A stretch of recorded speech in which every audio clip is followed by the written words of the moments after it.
नमस्कार दोस्तों, चलिए देखिए क्लास 8 के लिए वार्षिक परीक्षा आपका जो 2022-23 होने वाला है, इसका मॉडल प्रश्न पत्र जारी किया गया है। प्रत्येक सब्जेक्ट का एक एक मॉडल पेपर जारी किया गया है। आज हम लोग विषय गणित हम लोग आज को मैथ वाले सेट को सॉल्व करेंगे। आपको देखिए क्या है कि इसके एग्जाम के लिए आपका जो ऑब्जेक्टिव टाइप का एग्जाम होगा वो 1 घंटा का होगा और आपका पूर्णांक कितना होगा 50 अंक, यानी 1 घंटा का आपका टोटल एग्जाम होगा और इसके लिए आपका 50 क्वेश्चन आएगा 50 नंबर का। ठीक है, जैसा कि आपको दिख रहा होगा यहाँ लिखा है कुल प्रश्न 50 रहेंगे। सभी प्रश्नों के उत्तर अनिवार्य है। ठीक है, आगे लिखा हुआ है प्रत्येक प्रश्न के लिए एक एक अंक निर्धारित किया गया है। ठीक है, प्रत्येक प्रश्न के 1 मार्क्स मिलेगा।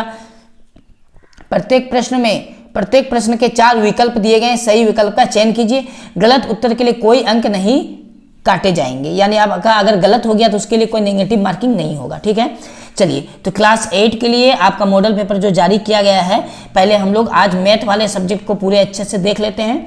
इसमें हम लोग देखते हैं कि इसका आंसर क्या होगा। 50 क्वेश्चन है ऑब्जेक्टिव टाइप का, हम लोग सॉल्व कर लेंगे। इसके बाकी आपका जो भी सब्जेक्ट बचा हुआ है सबका एक एक मॉडल पेपर जारी है किया गया है, सबको हम लोग सॉल्व करेंगे। ठीक है, इसीलिए अगर आपने अभी तक मेरे चैनल को सब्सक्राइब नहीं किया तो पहले चैनल को आप सब्सक्राइब कर लीजिए, क्योंकि आगे आपका एग्जाम से रिलेटेड बाकी वीडियो इसी चैनल पर मिलेगा आपको। ठीक है, चलिए तो देखिए पहला क्वेश्चन क्या लिखा है, और पहला क्वेश्चन लिखा है सबसे छोटी पूर्ण संख्या कौन है। तो सबसे छोटी पूर्ण संख्या क्या होता है, 0 होता है। इसीलिए क्वेश्चन नंबर 1 है, इसका सही आंसर क्या हो जाएगा, ऑप्शन 2 0। क्या हो जाएगा, ऑप्शन 2। ठीक है, क्वेश्चन नंबर 2 में लिखा है 5 का व्युत्क्रम क्या होगा। ठीक है, क्वेश्चन नंबर 2 में क्या लिखा है, 5 का व्युत्क्रम। तो देखिए व्युत्क्रम क्या होता है, व्युत्क्रम का मतलब आपको इसको उल्टा करना है। तो 5 का उल्टा क्या हो जाएगा, 1/5, यानी क्वेश्चन नंबर 2 का सही आंसर हो जाएगा ऑप्शन नंबर 4। ठीक है, देखिए क्वेश्चन नंबर 3 जिसमें लिखा है 19 का वर्ग क्या होगा। वर्ग का मतलब क्या होता है कि जैसे कि मान लीजिए 19 है, आपको इसका कर देना है वर्ग। वर्ग माने स्क्वायर। अब 19 का स्क्वायर का मतलब 19 गुना 19। अब 19 को 19 से गुना करने पर कितना आएगा, 361। इसी को वर्ग बोलते हैं। 361 किस ऑप्शन में, ऑप्शन नंबर 2, यानी क्वेश्चन नंबर 3 का सही आंसर हो जाएगा ऑप्शन नंबर 2, 361। चलिए देखिए क्वेश्चन नंबर 4 में लिखा है 900 का वर्गमूल ज्ञात कीजिए। तो वर्गमूल का मतलब आपको पता होगा, वर्गमूल का मतलब क्या है, अंडर रूट में अगर कोई चीज़ है तो इसका वर्गमूल क्या होगा। तो 900 का वर्गमूल हो जाता है आपका 30। 900 का वर्गमूल कितना होगा, 30, यानी आपका क्वेश्चन नंबर 4 जो है इसका सही आंसर हो जाएगा ऑप्शन नंबर ए, 30। ठीक है, चलिए तो हम लोग अब आगे देखते हैं क्वेश्चन नंबर 5 को।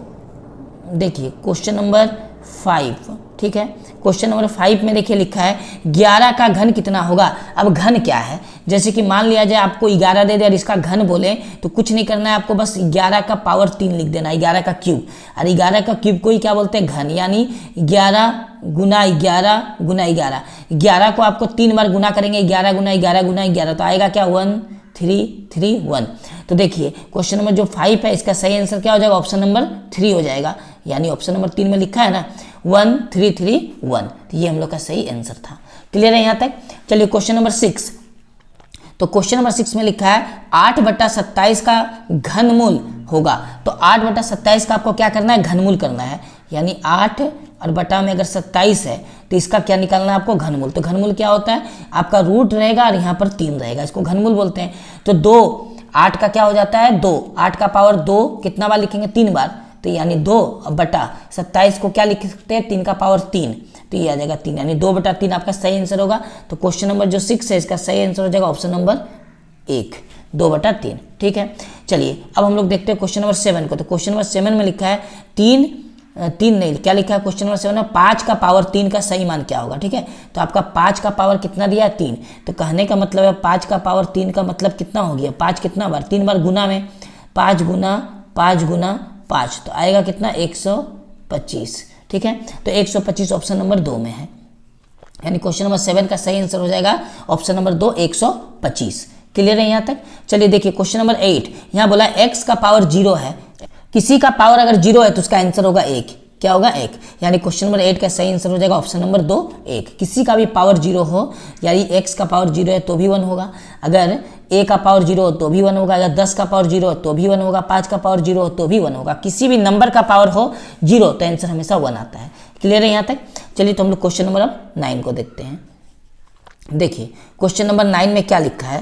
क्वेश्चन नंबर 9 में लिखा है एक संख्या ए बी का विस्तृत रूप क्या है। तो विस्तृत रूप क्या होता है ना, तो अगर मान लीजिए ए बी आपके पास संख्या है 2, तो इसमें बी जो है वो इकाई अंक है और ए क्या है, दहाई अंक है। तो इसका विस्तृत रूप हम लोग क्या लिख सकते हैं, ए दहाई अंक है, यानी दहाई में क्या होता है 10 ए, और बी क्या है, इकाई अंक है, यानी केवल प्लस में क्या लगा सकते हैं, बी। तो बताइए ये किस ऑप्शन में, ऑप्शन नंबर 2 में। यानी हम लोग का क्वेश्चन नंबर 9 का सही आंसर क्या हो जाएगा, 10A plus B, option number 2। ठीक है, चलिए क्वेश्चन नंबर 10 को देखते हैं। क्वेश्चन नंबर 10 में लिखा कौन संख्या 3 से विभाज्य है। तो 3 से 120 विभाज्य है, क्योंकि 3 के पहाड़ा में 120 को अगर डिवाइड करें तो कितना बार में आएगा, 4 बार में कट गया, ये 0 यहाँ चला गया, 40 बार में कट जा रहा है, यानी ऑप्शन ए सही आंसर है। 3 के पहाड़ा में 120 आएगा, कट जाएगा, डिवाइड हो जाएगा। ठीक है, चलिए इसके बाद क्वेश्चन नंबर 11 में लिखा है निम्न में एक पदी व्यंजक है। तो एक पदी कौन है, जिसमें एक भी प्लस माइनस ना हो, यानी ऑप्शन 2, क्योंकि इसमें एक भी प्लस माइनस नहीं है, 2xy ये सही आंसर हो जाएगा। क्लियर है यहाँ तक। चलिए तो आगे हम लोग देखते हैं क्वेश्चन नंबर 12 को। देखिए आपका क्वेश्चन नंबर जो 12 है आपको दिख रहा होगा, लिखा है क्या है क्वेश्चन नंबर 12 में। तो क्वेश्चन नंबर 12 में लिखा है -2x का संख्यात्मक गुणांक क्या है। तो -2xy है, -2x नहीं है, -2xy है। तो इसका संख्यात्मक गुना का मतलब एक्स वाई के पहले आपको जो भी दिख रहा है वही आंसर। तो एक्स वाई के पहले क्या दिख रहा है, -2, तो हम लोग का -2 क्या हो जाएगा, आंसर हो जाएगा। क्लियर है यहाँ तक, पूरा संख्यात्मक गुणांक ऐसे ही निकलता है। तो आगे देख लेते हैं इसका ऑप्शन क्या हो जाएगा। तो ऑप्शन हम लोग का हो जाएगा -2, यानी ऑप्शन क्या हो जाएगा, 2 नंबर। ठीक है, चलिए क्वेश्चन नंबर हम लोग देखते हैं अब किसको, 13 नंबर को। तो देखिए क्वेश्चन नंबर 13 में लिखा है a² -2ab plus B square का गुणांक क्या होगा। ये तो खुद फॉर्मूला है, तो इसका पूरा फॉर्मूला हो जाएगा a - b का होल स्क्वायर, क्योंकि यहाँ लिखा हुआ है a² -2ab plus B square, इसका फॉर्मूला होता है -b का होल स्क्वायर। और इसको हम लोग 2 बार लिख सकते हैं, यानी एक बार माइनस में हम इस तरह और फिर एक बार माइनस में इस तरह लिख सकते हैं। तो ये किस ऑप्शन में, ऑप्शन नंबर 2 में है। यानी हम लोग का क्वेश्चन नंबर 13 का सही आंसर ऑप्शन 2 हो जाएगा, a - b whole a plus B whole. इसी तरह क्वेश्चन नंबर 14 में x² - 9 का गुणनखंड क्या होगा। तो हम लोग को पता है कि x² है और 9 है, तो 9 को लिख सकते हैं ना, 3 का स्क्वायर। तो ये हो गया a² - b² का फॉर्मूला। तो इसका फॉर्मूला क्या होता है, एक बार होता है आपका plus a plus B whole और एक बार होता है माइनस में, यानी a - b का होल, ये होता है। अब किस ऑप्शन में, ऑप्शन नंबर ए में। यानी क्वेश्चन नंबर 14 का सही आंसर ऑप्शन नंबर ए हो जाएगा, a प्लस बी होल, एक और a - b होल का फॉर्मूला में तोड़ेंगे तो x + 3 और x - 3 आएगा। क्लियर है यहाँ तक। चलिए तो हम लोग अब क्वेश्चन नंबर 15 को देखते हैं। देखिए क्वेश्चन नंबर 15 में क्या लिखा है, 3x + 2 = 5 है, तो x का मान क्या होगा। ठीक है, तो इसको सॉल्व कर लेते हैं। देखिए जैसा कि आपको दिख रहा होगा 3x + 2 = 5 है। हम लोग 2 को बराबर के उधर ले जाएंगे, चेंज हो जाएगा साइन, तो ये घटने पर कितना आएगा, 3, और इधर है 3x, तो 3 से 3 के बार में एक बार में कटेगा, तो x बराबर कितना आ जाएगा, 1। यानी हम लोग का सही आंसर 15 नंबर क्वेश्चन का क्या हो जाएगा, ऑप्शन 1। आंसर कितना आएगा, 1 आएगा। क्लियर है यहाँ तक। चलिए तो अब आगे हम लोग देख लेते हैं क्वेश्चन नंबर 16 को। तो क्वेश्चन नंबर 16 में लिखा है 3 लगातार पूर्णांकों का योगफल 51 है, तो पूर्णांक क्या होगा। देखिए अगर हम लोग 16, 17 और 18 ये 3 लगातार पूर्णांक है, संख्या जोड़ दें तो 51 आएगा। ये किस ऑप्शन में, ऑप्शन नंबर 2 में है।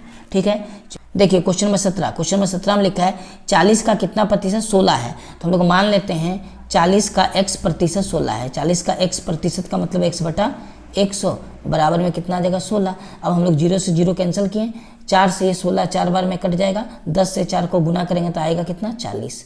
यानी 40 जो प्रतिशत है वही आंसर होगा, यानी ऑप्शन नंबर 3 इसका सही आंसर है क्वेश्चन नंबर 17 का। ठीक है, चलिए तो हम लोग देखते हैं क्वेश्चन नंबर 18 को। देखिए क्वेश्चन नंबर 18 में क्या लिखा हुआ, क्वेश्चन नंबर 18 को आप पढ़िए। क्वेश्चन नंबर 18 में लिखा है 50 आमों के समूह में 60% आम बिल्कुल पके हैं, तो पके हुए आमों की संख्या, यानी 50 का 60% आपको निकालना है। ठीक है, क्योंकि टोटल आम 50 है और 60% पका हुआ है, और आपसे पूछा है पका हुआ ही, तो हम 0 0 काट दिए, 0 0 काट दिए, तो कटने के बाद आया कितना, 6 × 5 यानी 30। यानी सही आंसर हो जाएगा ऑप्शन नंबर 3, 30 आम। क्लियर है यहाँ तक। चलिए आगे देखते हैं हम लोग क्वेश्चन नंबर 19 को। क्वेश्चन नंबर 19 में x का वैल्यू 1 बैठाना है, y का वैल्यू -2 इस यहाँ बैठाना है, तो आंसर आ जाएगा। तो देखिए आपको दिया है क्या, x² + y²। ठीक है, तो x का वैल्यू कितना दिया है, 1, तो 1 का हम लोग कर देंगे स्क्वायर उसके बाद प्लस y का वैल्यू कितना दिया -2, तो हम लोग कर देंगे -2 का स्क्वायर। सॉल्व करने पर आएगा कितना 1 प्लस माइनस नहीं देखना है क्योंकि यहाँ स्क्वायर है, तो -2 का अगर हम लोग स्क्वायर करें तो +2 का -2 का स्क्वायर करेंगे हो जाएगा +4, यानी जोड़ के आएगा कितना 5, यानी क्वेश्चन नंबर 19 का सही आंसर ऑप्शन नंबर 3 हो जाएगा। ठीक है 5, क्लियर है यहाँ तक। चलिए अब आगे देखते हैं हम लोग क्वेश्चन नंबर 20 को। तो क्वेश्चन नंबर 20 में लिखा है 7 के घन का इकाई अंक क्या है। ठीक है, तो 7 का घन का मतलब 7 का पावर 3 करना है, और हम लोग को पता है कि 7 का पावर 3 का मतलब 7 गुना 7 गुना 7 आएगा कितना 343। अब ये इधर इसको बोलते इकाई, इसको बोलते 4 को बोलते दहाई, फिर ये 3 हो जाएगा सैकड़ा। तो इकाई के अंक में कितना दिख रहा है 3, तो आंसर हो जाएगा ऑप्शन नंबर 3। ठीक है, आंसर हो जाएगा ऑप्शन नंबर 3, और आंसर भी क्या आएगा 3। क्लियर है यहाँ तक। चलिए तो हम लोग देखते हैं क्वेश्चन नंबर 21 को। देखिए क्वेश्चन नंबर 21, क्वेश्चन नंबर 21 में क्या लिखा हुआ है कि एक घड़ी का अंकित मूल्य दे दिया है 2000। ठीक है, बोलता है इस पर 10% बट्टा दिया जाए तो विक्रय मूल्य क्या है। तो मतलब 10% क्या दे रहा है छूट, तो 2000। अब 10% छूट का मतलब 100 में 10 घटा देना है, तो बचेगा कितना 90, बट्टा में कितना बचेगा 100, क्योंकि प्रतिशत का 100 काटेंगे 0 0 कट गया, 0 0 कट गया, गुना करने पर आएगा 200 गुना 9 कितना हो जाएगा 1800, यानी हम लोग का सही आंसर हो जाएगा ऑप्शन 4 1800। ठीक है, चलिए तो अब हम लोग देखते हैं क्वेश्चन नंबर 22 को। क्वेश्चन नंबर 22 में लिखा है 75 पैसा का 2 रुपया से अनुपात, तो हम लोग 75 पैसा लिखे हैं। ठीक है, और नीचे कितना आ जाएगा आपका बटा में 2, तो ये जो 2 रुपया में है और 75 पैसा में है, तो हम लोग 100 से क्या करना होगा गुना कर दिए। 25 के पारा में ये कटेगा कितना बार में 3 बार में, 25 के पारा में ये कटेगा 4 बार में, तो आएगा कितना 3/8। ठीक है, 3/8 का मतलब 4 दूनी 8 है ना, तो 3/8 मतलब 3:8, यानी ऑप्शन ए इसका सही आंसर हो जाएगा क्वेश्चन नंबर 22 का। क्लियर है यहाँ तक। चलिए देखिए क्वेश्चन नंबर 23 में लिखा है 2 परमेय संख्या के बीच कितनी परमेय संख्या हो सकती है, तो 2 परमेय संख्या के बीच में अनंत परमेय संख्या हो सकती है। इसका मतलब क्वेश्चन नंबर 23 का सही आंसर हो जाएगा ऑप्शन नंबर 4 अनंत। ठीक है, चलिए अब आगे देखते हैं हम लोग क्या क्वेश्चन नंबर 24 को। इसमें पाइथागोरस ट्रिक निकालना है। देखिए पाइथागोरस ट्रिक क्या होता है, पाइथागोरस ट्रिक में 3 नंबर होता है, तो इसमें से जो सबसे बड़ा वाला नंबर आपको दिखेगा, मान लेते हैं 6 8 10, तो जो सबसे बड़ा वाला नंबर है इसका स्क्वायर, बाकी जो छोटा 2 नंबर बचा है इसका स्क्वायर का करने पर जोड़ के उसके बराबर आएगा। मतलब 6 का स्क्वायर क्या हुआ 36, और 8 का स्क्वायर कितना होगा 64। अब इन दोनों को आप जोड़िए तो कितना आएगा जोड़ के 100। अब करना है हमको 10 का स्क्वायर, तो 10 का स्क्वायर कितना होता है 100, है ना। तो ऐसा अगर आ जाए तो उसको पाइथागोरस ट्रिक के नाम से जानते हैं। तो हम लोग का क्वेश्चन नंबर 24 का सही ऑप्शन क्या हो जाएगा ऑप्शन नंबर 3। ये जो 6 8 10 है ये पाइथागोरस ट्रिक है। चलिए क्वेश्चन नंबर हम लोग 25 को देखते हैं। देखिए क्वेश्चन नंबर 25, क्वेश्चन नंबर 25 में लिखा एक प्रेशर कुकर का अंकित मूल्य दे दिया है कितना 450। ठीक है, और यह 360 में उपलब्ध है। तो बट्टे की राशि क्या है, बट्टे का मतलब कितना डिस्काउंट दिया, कितना छूट दिया। करना कुछ नहीं है, बहुत सिंपल है, 450 को 360 से माइनस करना है। ठीक, माइनस करने पर कितना आ रहा, माइनस करने पर आपको आएगा 90, कितना आएगा 90। ठीक है, तो आपको 90 रुपये का डिस्काउंट दिया, यानी क्वेश्चन नंबर 25 का सही आंसर हो जाएगा ऑप्शन नंबर 3 90। क्लियर है यहाँ तक। चलिए तो अब देखते हैं हम लोग क्वेश्चन नंबर 26 को। इसमें देखिए क्वेश्चन नंबर 26 में लिखा है 16 पेंसिल का मूल्य 64 रुपये है, तो 144 रुपये में कितने पेंसिल खरीदे जाएंगे। तो आपको बनाना कैसे है, सबसे पहले लिखना है कि 16 पेंसिल खरीदा जाता है क्या रुपये में 64 रुपये में, तो हम लोग लिखेंगे 64 रुपये में कितना पेंसिल आएगा 16। तो आपसे पूछा है कि 144 रुपये में कितना पेंसिल खरीदा जाएगा, तो हम लोग लिखेंगे 144 बराबर 16 गुना 144 और बटा में कितना आ जाएगा 64। अब इसको काटेंगे, 16 के पहाड़ा में कई बार में कटेगा 4 बार में, और 4 के पहाड़ा में कितना बार में कटेगा 36 बार में, यानी सही आंसर क्या हो जाएगा ऑप्शन नंबर 3। यानी क्वेश्चन नंबर 26 का सही आंसर ऑप्शन 3 होगा, जिसमें 36 पेंसिल लिखा गया है। क्लियर है यहाँ तक। चलिए तो हम लोग अब आगे देखते हैं क्वेश्चन नंबर 27 को। क्वेश्चन नंबर 27 में लिखा है 45 व्यक्ति किसी काम को 13 दिन में करते हैं, यानी 45 व्यक्ति हैं, वो लोग सब एक साथ काम करें तो 13 दिन में काम समाप्त हो जाएगा। उसी काम को अगर 39 व्यक्ति कितने दिन में समाप्त करेंगे, मतलब उसी काम को करने में 39 व्यक्ति अगर आ जाए तो कितना दिन लगाएगा। तो सीधा सा बात है कि 45 व्यक्ति अगर काम को करे तो कितना दिन लगा रहा, 13 D फॉर डे 13 डे। तो आपको बोला है व्यक्ति अगर 39 को हो जाए, ठीक है, तो इसको बनाने के लिए हम लोग को क्या करना होगा 13 गुना 45 करना होगा, 13 गुना 45 और बटा में 39, 13 तिया 39 और 13 तिया 39 हो गया, 3 से हम लोग का 45 कटेगा के बार में 15 बार में, यानी सही आंसर हो जाएगा ऑप्शन नंबर 4 15 क्वेश्चन नंबर 27 का। क्लियर है यहाँ तक। देखिए क्वेश्चन नंबर 28, क्वेश्चन नंबर 28 में लिखा है सभी मतलब वर्ग के सभी बाह्य कोण का योग कितना होगा। तो जो वर्ग होता है इसका बाहर का कोण का बोला है, वर्ग का बाहर का कोण का सभी कोण को जोड़ दे तो कितना आएगा, तो बाहर का सभी कोण को जोड़ने पर आएगा 360 डिग्री। क्या आएगा 360 डिग्री। इसका मतलब क्वेश्चन नंबर 28 का आपका जो सही आंसर हो जाएगा वो क्या हो जाएगा, तो ऑप्शन नंबर ए हो जाएगा 360 डिग्री। क्लियर है यहाँ तक। चलिए देखते हैं हम लोग क्वेश्चन नंबर अब इसके बाद 28 तो हो गया, 29 को। ठीक है, क्वेश्चन नंबर 29, क्वेश्चन नंबर 29 में क्या लिखता है, इसमें लिखा हुआ है 500 रुपये का 5% वार्षिक ब्याज की दर से 2 वर्ष का साधारण ब्याज, साधारण ब्याज मतलब एसआई निकालना है। और आपको पता होगा एसआई का फॉर्मूला क्या होता है, मूलधन यानी 500 गुना समय यानी 2 गुना दर यानी 5/100। ठीक है, तो 2 0 ये कट गया, ऊपर का गुना करेंगे तो 5 5 25, 25 दूनी 50, यानी सही आंसर क्या हो जाएगा, ऑप्शन नंबर 3 50। क्लियर है यहाँ तक। चलिए तो हम लोग देखते हैं क्वेश्चन नंबर इसके बाद क्या है उसको। तो क्वेश्चन नंबर क्या हो जाएगा, 30 हो जाएगा। ठीक है, देखिए क्वेश्चन नंबर 30, क्वेश्चन नंबर 30 में लिखा हुआ है निम्नलिखित में से कौन 2D आकृति है ना। तो देखिए जो घनाभ है और आपका देखिए जो बेलन और शंकु ये हम लोग का 3D है, यानी आयत जो है ये 2D आएगा। आयत को क्या बोलेंगे हम लोग, 2D है ना। तो हम लोग का 2D हो गया आयत। तो सही आंसर क्वेश्चन नंबर 30 का क्या हो जाएगा, ऑप्शन नंबर 2 आयत। ठीक है, 31 नंबर देखिए, बोला निम्नलिखित में से आयलर सूत्र क्या है। तो आयलर सूत्र आपको पता होगा क्या होता था, F जोड़ V बराबर E जोड़ 2। F क्या था, फेस, V क्या था, वर्टेक्स, E क्या था, एज। ठीक है, तो आपको ये फॉर्मूला याद रखना है। इसका मतलब क्वेश्चन नंबर 31 का सही आंसर हो जाएगा ऑप्शन नंबर ए मतलब 1 नंबर तो। ठीक है, चलिए तो हम लोग अब आगे देखते हैं क्वेश्चन नंबर कितना बनेगा आपका, क्वेश्चन नंबर 32 होगा, है ना। तो क्वेश्चन नंबर देखिए 32 में क्या लिखता है, क्वेश्चन नंबर 32, तो क्वेश्चन नंबर 32 में लिखा हुआ है एक समचतुर्भुज का क्षेत्रफल ज्ञात कीजिए जिसके विकर्ण की लंबाई दिया हुआ है ना। हम लोग जानते हैं समचतुर्भुज का जो क्षेत्रफल होता है वो क्या होता है, तो समचतुर्भुज का क्षेत्रफल होता है 1/2 d1 गुना d2, d1 गुना d2। अब 1/2 तो ठीक है, d1 का मान दिया है 24 और d2 का मान दिया है 10। अब हम लोग 2 से 24 को काटेंगे तो आएगा कितना बार में, 12 बार में। 12 और 10 को गुना करेंगे तो आएगा 120। तो 120 हम लोग का सही आंसर क्वेश्चन नंबर 32 का हो जाएगा option number 4, 120 centimetre square. Clear है यहाँ तक। चलिए तो आगे हम लोग देखते हैं क्वेश्चन नंबर 33 को।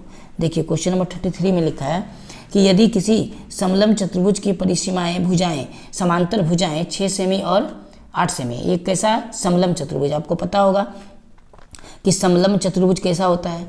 समचतुर्भुज का क्षेत्रफल का फॉर्मूला हम यहाँ पर आपको लिख के दिखाते हैं, आपको समझ में आ जाएगा। तो इसका फॉर्मूला होता है 1/2 गुना ऊंचाई और ब्रैकेट में हो जाएगा, एक भुजा को ए मानते हैं उसके दूसरे भुजा को बी, यानी ए जोड़ बी। तो 2 का 2 रहा 1/2 है ना, 1/2। और एच का मान कितना आ जाएगा, एच का मान 5, और दोनों को जोड़ेंगे तो 6 और 8 का जोड़ कितना होगा, 14।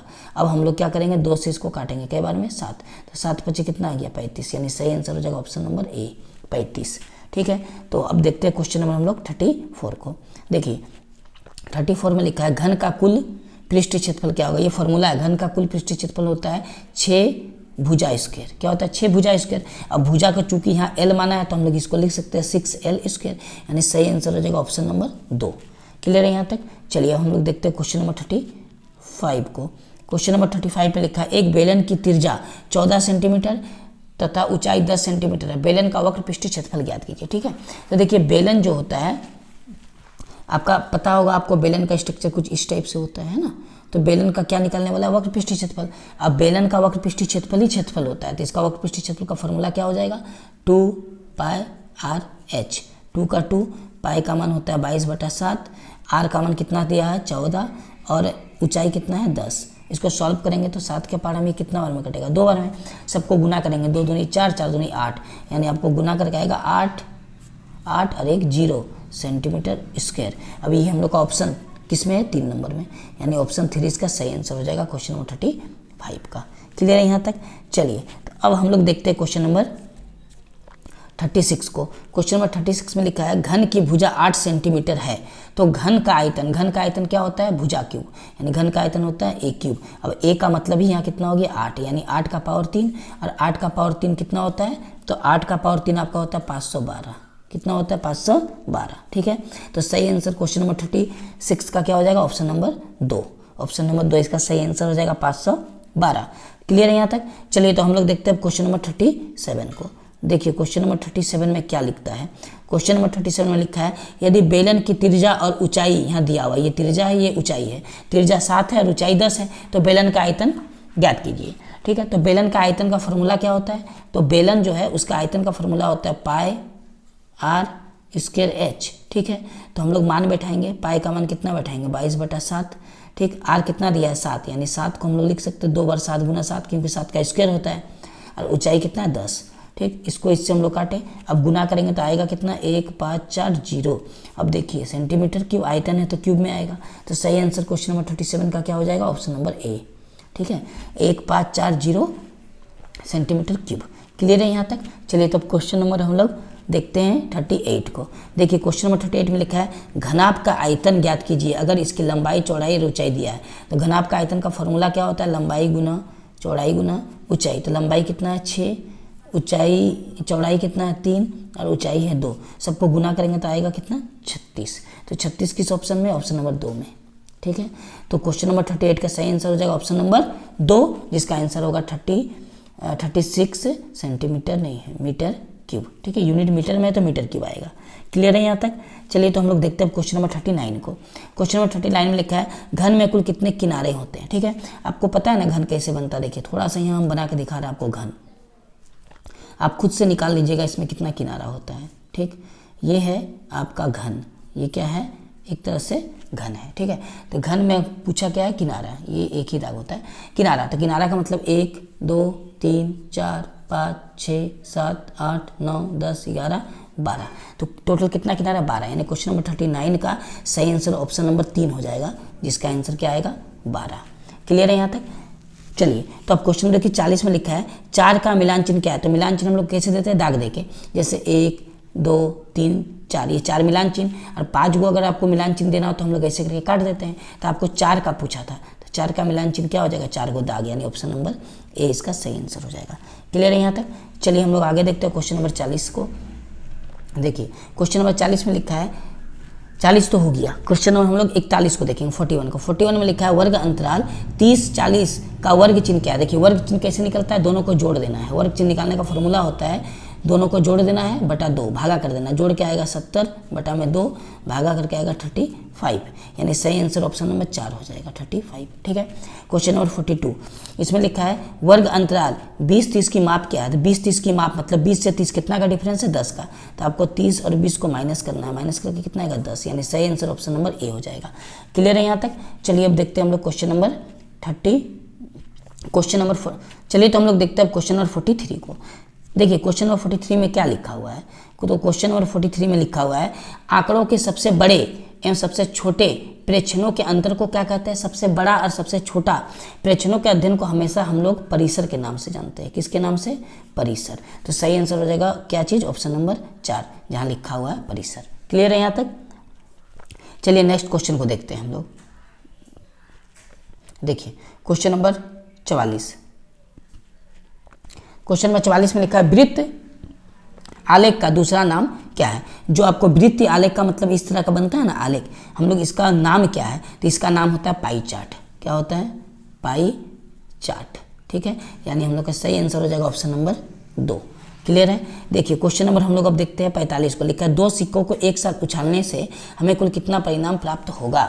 ठीक है, तो 2 सिक्का है उसको एक साथ उछालेंगे तो कितना परिणाम आएगा वो पूछा है। तो जब हम लोग 2 सिक्का को उछालेंगे तो हो सकता है पहला में हेड आ जाए और दूसरा में भी हेड आ जाए। ठीक, 2 सिक्का को उछाल रहे हैं ना, और हो सकता है कि पहला में टेल आ जाए और दूसरा सिक्का में भी टेल आ जाए। हो सकता है पहला में हेड आ जाए दूसरा में टेल आ जाए, या हो सकता है पहला में टेल आ जाए दूसरा में हेड हो जाए। तो टोटल कितना परिणाम हो रहा है? 1 2 3 4। तो सही आंसर हो जाएगा ऑप्शन नंबर ए 4। ठीक है, पहला इसका 1 नंबर आंसर होगा। क्लियर है यहाँ तक? चलिए तो हम लोग अब देखते हैं क्वेश्चन नंबर 46 को। देखिए क्वेश्चन नंबर 46 में लिखा है जब एक पासे को फेंका जाता है, पासा का मतलब लूडो का गोटी को, जो लूडो जिससे खेला जाता है, जब एक पासे को फेंका जाता है तो उसके सतह पर एक सम संख्या आने की प्रक्रिया क्या है। तो आपको देखिए समझना है कि जब पासा को फेंकेंगे तो उसमें संख्या टोटल कितना होता है? 1 2 3 4 5 और 6 सम संख्या पूछा है। तो इसमें से सम संख्या क्या वो होता है? सम संख्या 2 होता है 4 होता है और 6 होता है, यानी टोटल नंबर आपका कितना आ गया 6, और सम संख्या क्या वो आ गया 3। तो हम लोग लिख सकते हैं 3/6, काटेंगे तो कितना आएगा 1/2, 3 कम 3, 3 दूनी 6। तो 1/2 आपको किस ऑप्शन में दिख रहा है, वो हम लोग का सही आंसर होगा। तो ऑप्शन नंबर 3 में आपको दिख रहा होगा 1/2। तो क्वेश्चन नंबर 46 का सही आंसर हो जाएगा ऑप्शन नंबर क्या 3 नंबर। ठीक है, क्वेश्चन नंबर 46 का सही आंसर हो जाएगा ऑप्शन 3, 1/2 इसका आंसर हो जाएगा। क्लियर है यहाँ तक? चलिए तो अब आगे देखते हैं क्वेश्चन नंबर 47 को। इसमें लिखा एक थैले में 4 नीली, 2 हरी एवं 5 काली गेंदें हैं। थैले के अंदर बिना झाँके एक गेंद निकाली जाती है, इसकी क्या प्रायिकता है कि निकाली गई गेंद पीली है। ठीक है, इसकी क्या प्रायिकता है कि निकाली गई गेंद क्या है, पीली है। तो टोटल गेंद कितना हो गया 4, 2, 6 और 5, 11। आपको टोटल बटा के नीचे 11 लिखना है। अब इसमें से पूछा है निकाली गई गेंद कैसी होनी चाहिए, पीली। अब बताइए पीली गेंद क्या है, तो पीली गेंद तो इसमें है नहीं, है ना, तो ये पीली नहीं होगा बल्कि नीली यहाँ देने चाहिए था, है ना, तो नीली भी नहीं दिया। तो चलिए कोई बात नहीं। तो पीली गेंद है क्या, नहीं है। तो पीली गेंद एक भी नहीं है, तो हम लोग लिखेंगे 0। क्या लिखेंगे 0, और 0/11 कितना होता है 0, यानी सही आंसर हो जाएगा ऑप्शन नंबर 1, 0। क्लियर है यहाँ तक? देखिए क्वेश्चन नंबर 48 में लिखा है मूल बिंदु का निर्देशांक क्या होता है। मूल बिंदु का निर्देशांक आपको अच्छा से याद है होगा 0, 0 होता है, यानी क्वेश्चन नंबर 48 का सही आंसर ऑप्शन नंबर ए हो जाएगा। ए माने 1 नंबर ऑप्शन हो जाएगा 0, 0। ठीक है, कोई दिक्कत नहीं है। चलिए तो आगे देखते हैं हम लोग क्वेश्चन नंबर क्या होगा, क्वेश्चन नंबर 49 होगा। चलिए तो देखते हैं 49 नंबर क्वेश्चन क्या लिखा है। बिंदु -3 -4 किस चतुर्थांश में। तो देखिए आपका ये चतुर्थांश है, तो इसमें होता है ये पहला चतुर्थांश, ये होता है दूसरा चतुर्थांश, ये होता है तीसरा चतुर्थांश, ये होता है चौथा चतुर्थांश। ठीक है, पहला चतुर्थांश में दोनों प्लस प्लस में होता है। ठीक है, और दूसरा चतुर्थांश में आपका x वाला वैल्यू माइनस में और y वाला वैल्यू प्लस में आता है। तीसरा चतुर्थांश में दोनों x और y दोनों माइनस में आता है, और चौथा चतुर्थांश में आपका x वाला प्लस और y वाला माइनस में आएगा, यानी प्लस और माइनस में। तो आपको देखिए दोनों माइनस किस चतुर्थांश में दिख रहा है, तीसरा, यानी हम लोग का यहाँ पर भी दोनों क्या है माइनस में है, -3 और -4। तो हम लोग का कौन सा चतुर्थांश हो जाएगा, तृतीय, यानी ऑप्शन नंबर 3 इसका सही आंसर हो जाएगा, तृतीय चतुर्थांश। क्लियर है यहाँ तक? देखिए क्वेश्चन नंबर 50 जो आपका आखिरी क्वेश्चन है। क्वेश्चन नंबर 50 में का बिंदु ए 2 - 5 में कोटि का मान क्या। देखिए x वाला मान को भुज कहते हैं, y वाला का कोटि कहते हैं। तो आपका y के जगह में कितना -5, तो आंसर हो जाएगा ऑप्शन नंबर 2, -5 यहाँ पर ही कोटि का काम कर रहा है। अगर आपसे भुज पूछता तो आंसर आपका 2 होता। क्लियर है पूरा? चलिए तो क्वेश्चन नंबर आखिरी जो 50 था इसका सही आंसर क्या हो जाएगा, ऑप्शन नंबर 2, -5। क्लियर है? चलिए तो हम लोग का देखिए जेक बोर्ड की तरफ से जो आपका क्लास 8 के लिए मॉडल पेपर जारी किया गया था, आपका इसी टाइप से एग्जाम में क्वेश्चन पूछा जाएगा। ऑब्जेक्टिव क्वेश्चन आपका पूछा जाएगा 50, ठीक है, और प्रत्येक सब्जेक्ट का एक एक सेट जारी किया गया है। तो अब ये तो मैथ वाला सेट हम लोग का कंप्लीट हो गया, बाकी अब जो science, Hindi, English, social science बचा है, बाकी उस सेट का भी हम मॉडल पेपर आपको इसी तरह डाल देंगे। इसीलिए आपको चैनल जल्द से जल्द सब्सक्राइब करना है और बेल आइकन को प्रेस कर लेना है, ठीक है। चलिए तो हम लोग मिलते हैं नेक्स्ट वीडियो में, तब तक के लिए आप अच्छे से रहिए, पढ़िए। जय हिंद।